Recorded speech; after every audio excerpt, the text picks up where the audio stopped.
দিনহাটা পুরসভার ভুয়ো plan pass ও জাল রসিদ কাণ্ডে গ্রেপ্তার পুরসভার কর্মী মৌমিতা ভট্টাচার্যকে আদালতে পাঠালো পুলিশ।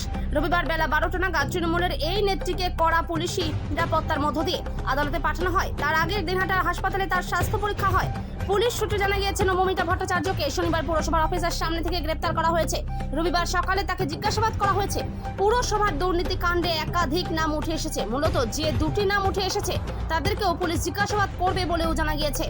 যে দুটি নাম মৌমিতা ভট্টাচার্য পুলিশকে জানিয়েছে তারা মূলত কারা তা নিয়ে ইতিমধ্যেই রাজনৈতিক মহলে জোর চর্চা শুরু হয়েছে। কোচবিহার থেকে সুমন মণ্ডলের রিপোর্ট, বিগ নিউজ বাংলা। কেউ কি ফাঁসিয়েছে? না আমি এখন কিছু বলতে পারছি না। আমি এখনো কেস সম্পর্কে কিছু জানি না। আমি এখনো দেখি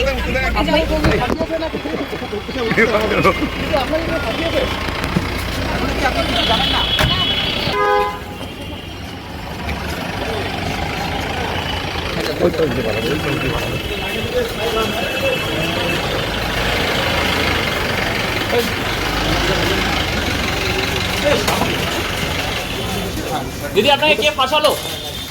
আপনাকে কে ফাঁসালো দিদি? আপনাকে কে ফাঁসালো? কি বলবেন?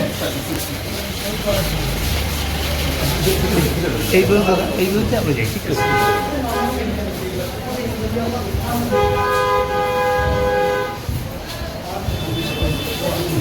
হাত ধরুন, হাত ধরুন। প্লিজ ভিতরে ঢুকুন প্লিজ